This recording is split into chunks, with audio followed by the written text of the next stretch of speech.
2007 के बाद अगर नहीं हटा सकते तो हटाने का निर्णय अब ले कौन रहा है? एमसीडी तो नहीं ले सकती इसका निर्णय। ये वो कह रहे हैं हमें डायरेक्टर साहब का फोन आ रहा है कि इस मैडम को हटा दो। आपने देखा होगा ये कैंटीनर यहाँ पर क्यों आते हैं? बाबा जी के दर्शन करने, उसके बाद गुरु का लंगर खाने, पार्टी करने थोड़ी ना आते हैं, क्योंकि उनसे रेंट आएगा। अगर रेंट नहीं आएगा तो बेचेंगे तो लाख करोड़ों रुपए आएंगे। हम कुछ दे नहीं सकते, इसलिए वो ये सामने भी 50-50 साल से लोग बैठे हुए हैं। ये विकलांग को भी नहीं छोड़ रहे, विडो को भी नहीं छोड़ रहे, हर एक को तंग कर रहे हैं। पहले तो ये मुझे बोल रहा था हेड ग्रंथी की इसको हटा दो, अब ये सामने मार्केट के भी पीछे पड़ गए कि इनको भी हटा दो। वो रीज़न ये है। नमस्कार दोस्तों, मैं मौजूद हूँ इस वक्त बंगला साहिब गुरुद्वारे।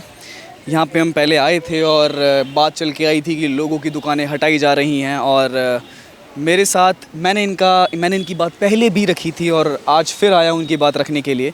और इनका केस अभी भी कोर्ट में चल रहा है और काफ़ी सारी मांगे हैं इनकी। और पहले मैं यही जानना चाहूँगा कि अब तक ये मसला सॉल्व क्यों नहीं हो रहा है? इतना टाइम हो गया है इस मसले को, ये कब से बात चल रही है? पहले मुझे बताइए।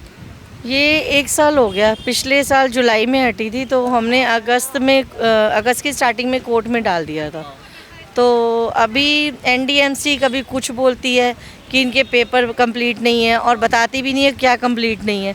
जो होना चाहिए वो तो सब कुछ है, सर्वे की पर्चियाँ वगैरह सब कुछ है, सर्वे भी हुआ है, सब कुछ है मेरे पास।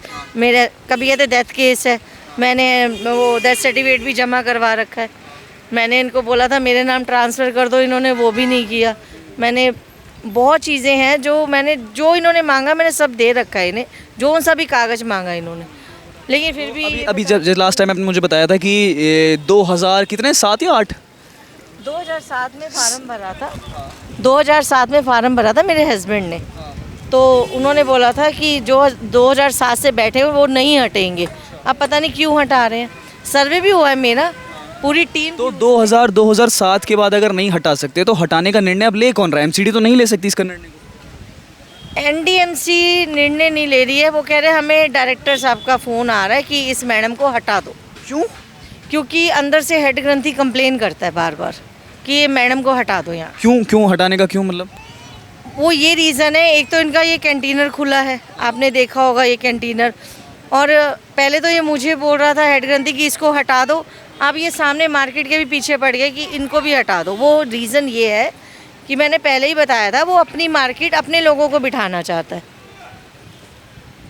अगर गुरुद्वारे में ऐसी राजनीति होगी तो लोग इसको अपना घर समझ के कैसे आएंगे? हमने काफ़ी सारी बातें सुनी हैं कि यहाँ के स्टूडेंट रहते हैं, खाना पीना मिलता है, जिनको परेशानियाँ ज़्यादा होती हैं वो यहाँ के रुक जाते हैं। पर अगर रहने वाले लोग, यहाँ आने वाले लोग इतने परेशान होंगे जब यहाँ पे इतनी पॉलिटिक्स होगी। मेरे को आपने लास्ट टाइम बताया था कि यहाँ पे अंदर कैंटीन खोल दिया।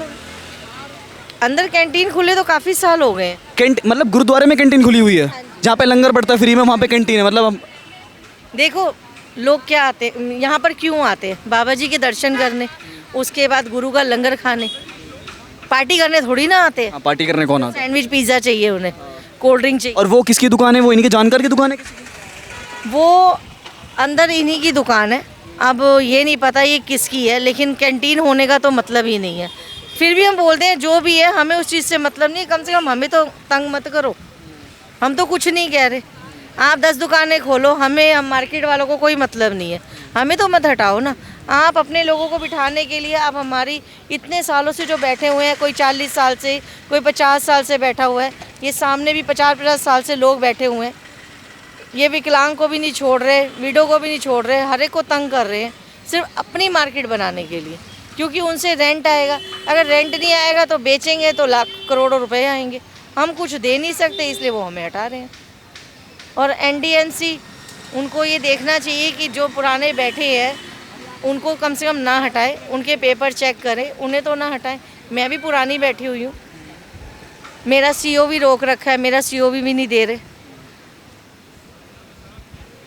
परेशानी तो बहुत है। और अभी ये है कि अगर यहाँ पे 2007 से पहले ये दुकानें लगी, 2007 तक की दुकानें हैं यहाँ पे, और कुछ दुकानें तो वो भी हैं जो 2007 से भी पहले की हैं, काफ़ी पहले की हैं, जब ये बंगला साहिब इतना डेवलप नहीं हुआ था, सिर्फ बाबा जी थे अंदर और दर्शन करके लोग चले जाते थे, तब से यहाँ लोग रुके हुए हैं। तो उन लोगों की दुकानें क्यों खाली कराई जा रही है? सवाल मेरा ये है और इस पे जवाब देना चाहिए। अगर लोगों का सर्वे हुआ है यहाँ पे, अगर ये इलीगल होता तो यहाँ पे सर्वे ही नहीं होना चाहिए था। यहाँ सर्वे हुआ है, काफ़ी सारे लोगों की बात हुई है और इतनी परेशानियां हैं कि इनके हस्बैंड नहीं हैं, ये अकेले काम करने वाली हैं।